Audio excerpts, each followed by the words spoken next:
engagements and weddings. They say it is haram to marry your cousin. False. Once engaged, it's halal to touch between man and woman. False. Engagement means that you're still strangers to each other. The engagement period is the period of time that Islam allows you to meet, talk, ask those 12 questions that I told you about. Engagement period is when it's a promise for marriage. It means that you get to see her, to know her, to talk to her. She talks to you.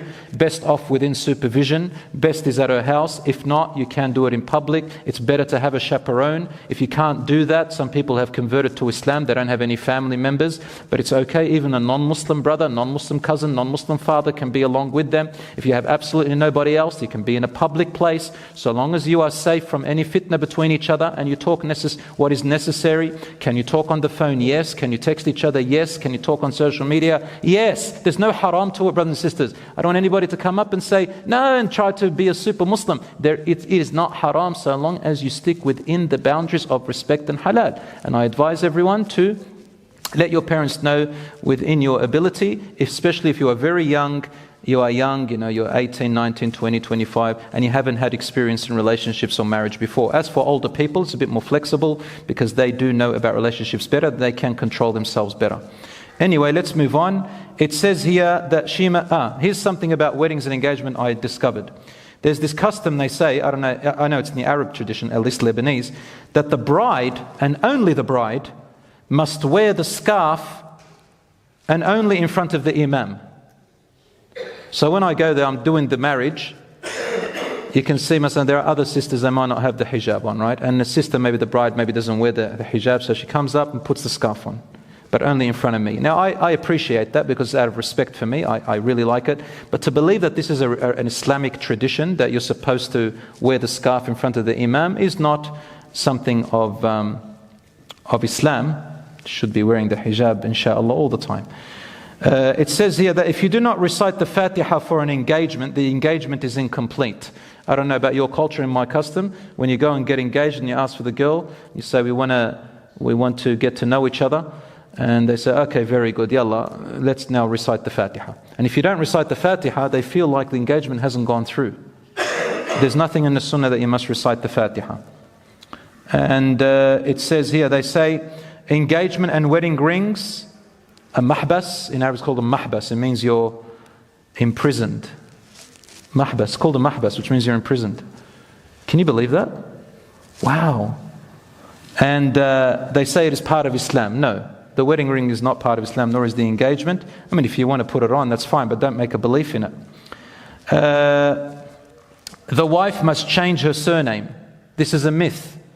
This is not taken from Islam. In fact, in Islam, a wife should be called by her father's name, and that is her identity. A divorce can only be done by the husband, but haram if the wife does it. That's wrong.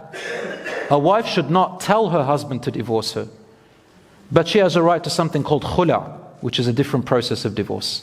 That's what I think the misunderstanding, when people say, any woman who asks her husband for divorce, the angels curse her. I don't know what, they bring up all this stuff, right? Yes, it is true, it is not. Rasul ﷺ told the women not to ask their husbands for divorce. That's to ask the husband to divorce them.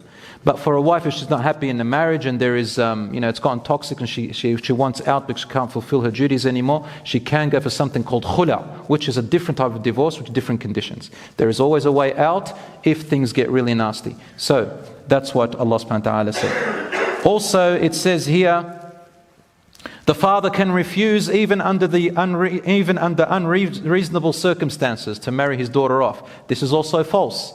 Unreasonable circumstances, the next wali is her grandfather. After her grandfather comes her son, if she has a son. If her son is not there, it's her brother. If it's not her brother, then it's her uncle. If it's not her uncle, then it's another member related to her father. And if nobody wants to do it, then the imam becomes her wali. Or she can choose one. So there's always, inshaAllah, halal, we make it easy so the haram can become difficult.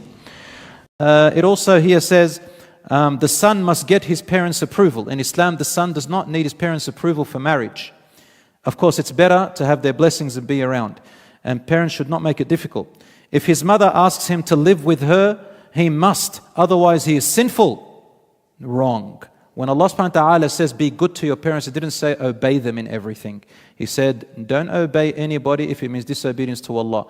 And it is haram for parents to oppress their children and tell them, I will use the verse again. It's like some of them don't know any other verse. وَقَضَى رَبُّكَ أَلَّا تَعْبُدُوا إِلَّا إِيَّاهُ وَبِالْوَالِدَيْنِ إِحْسَانًا. Your Lord has told you not to worship other than Him and to be good to your parents. Some people change the word to be good to them to and obey.